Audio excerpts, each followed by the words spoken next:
Welcome to English for Academic and Professional Purposes class. I am teacher Yvette A. Landicho from Lipa City Senior High School, Division of Lipa City.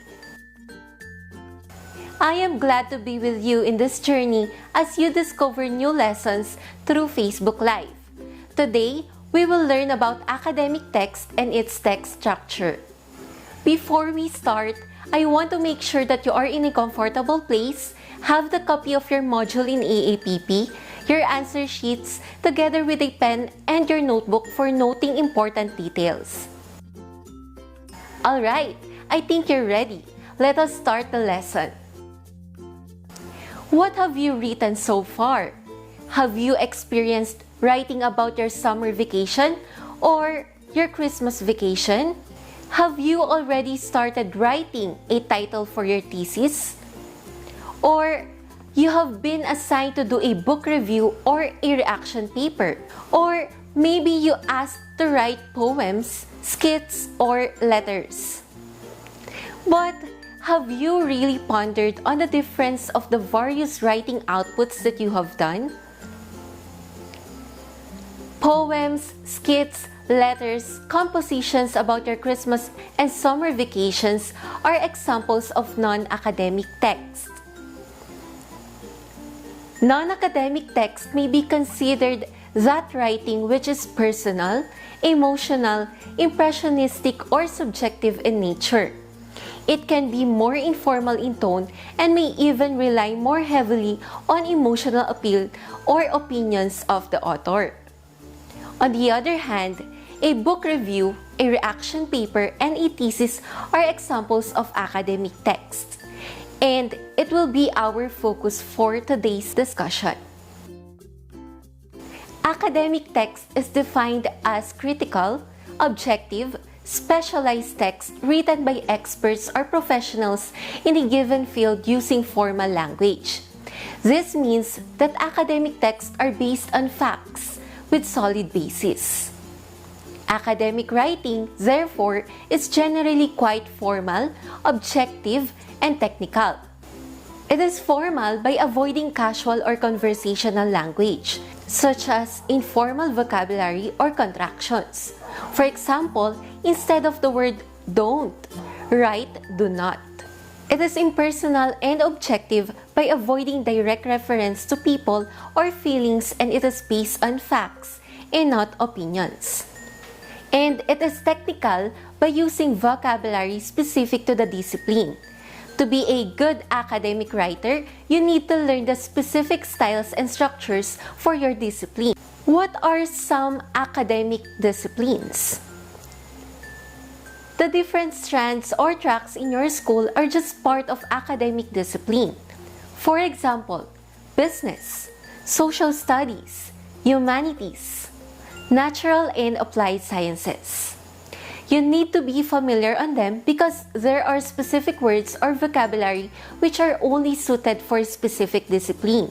For example, when we talk of the word virus, it has a different meaning for TVL ICT students, and it also has a different meaning for the STEM or the science group.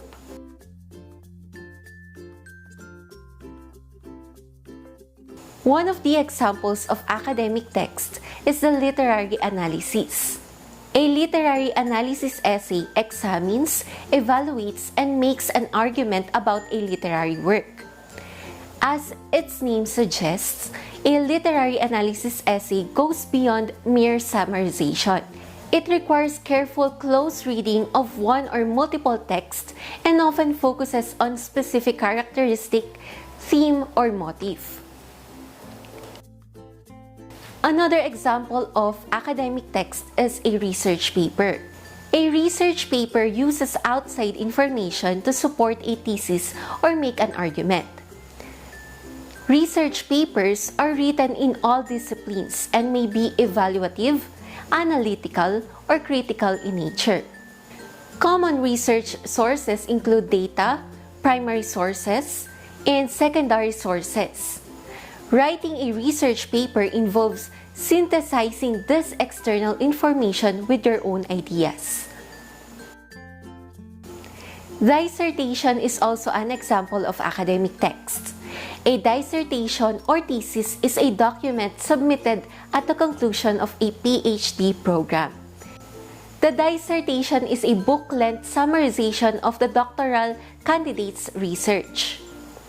Academic papers may be done as part of a class, in a program of study, or for publication in an academic journal or scholarly book of articles around a theme by different authors.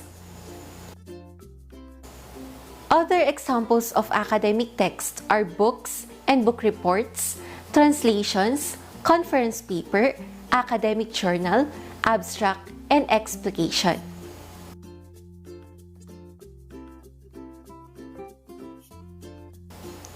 Academic writing is just like building a house. You need a solid foundation as you make a well-structured house. Structure is an important feature of academic writing. A well-structured text enables the reader to follow the argument and navigate the text. These are the two common structures of academic text that you need to learn, which depends on the type of assignment you are required. First, the three-part essay structure and the IMROD structure.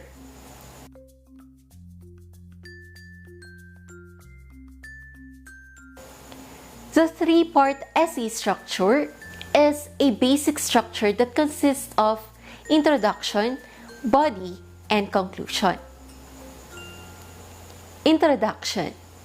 Its purpose is to clearly tell the reader the topic, the purpose, and structure of the paper. As a rough guide, an introduction might be between 10 and 20% of the length of the whole paper and has the three main parts. First, the most general information such as background and/or definitions. Second, the core of the introduction where you show the overall topic, purpose, your point of view, hypothesis, and/or research questions, depending on what kind of paper it is. And third, the most specific information describing the scope and structure of your paper. You should write your introduction after you know both your overall point of view, if it is a persuasive paper, and the whole structure of your paper. You should then revise the introduction when you have completed the main body. Next, the body. It develops the question, what is the topic all about? It may elaborate directly on the topic sentence by giving definitions, classifications, explanations, contrasts, examples, and evidence. This is considered as the heart of the essay because it expounds the specific ideas for the readers to have a better understanding of the topic. It is usually the largest part of the essay. The conclusion is closely related to introduction and is often described as its mirror image. This means that if the introduction begins with general information and ends with specific information, the conclusion moves in the opposite direction. The conclusion usually begins by briefly summarizing the main scope or structure of the paper, confirms the topic that was given in the introduction, ends with a more general statement about how this topic relates to its context. This may take the form of an evaluation of the importance of the topic, implications for future research, or a recommendation about theory or practice. The introduction and the conclusion should be shorter than the body of the text. For shorter essays, 1 or 2 paragraphs for each sections can be appropriate. For longer text or theses, this may be several pages long.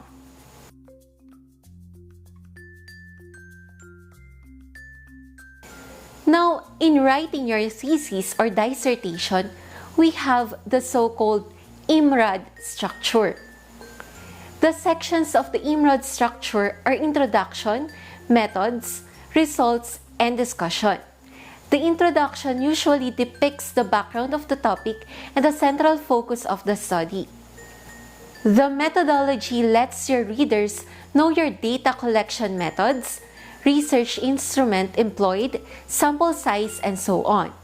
Results and discussion states the brief summary of the key findings or the results of your study. Keep in mind that academic text is typically considered as a formal mode of writing intended for an educated audience. It is generally written in a third-person or objective voice, and it tends to depend heavily on research, factual experimentation and evidence, and the opinions of other educated scholars and researchers rather than on the opinions of the author. In writing an academic text, you need to have a solid text structure, and you may use the three-part essay structure or the IMROD structure. So, before we end this episode, were you able to remember our lesson for today? Post it now on your social media and use hashtag LOTD in EAPP or Lesson of the Day in EAPP. That will be all for today. I hope that you learn and you remember the important details of the lesson. If ever you forget, you may watch this video again until you master it. See you again on our next episode for another exciting lesson in English for academic and professional purposes. Keep safe and have a nice day! Studying for long hours on laptop or desktop computer or tablet or cell phone? Spending significant time on your smartphones hurt your eyes? Here are some simple tips to prevent eye strain. Drink at least 1.2 liters of fluid daily to prevent dryness of the eyes. Eat healthy foods. Change font sizes and screen resolution for more comfortable viewing. Be wary of working too much and be sure to get plenty of rest. Blink often to moisturize and prevent dryness of the eyes. Take regular breaks and follow the 20-20-20 rule.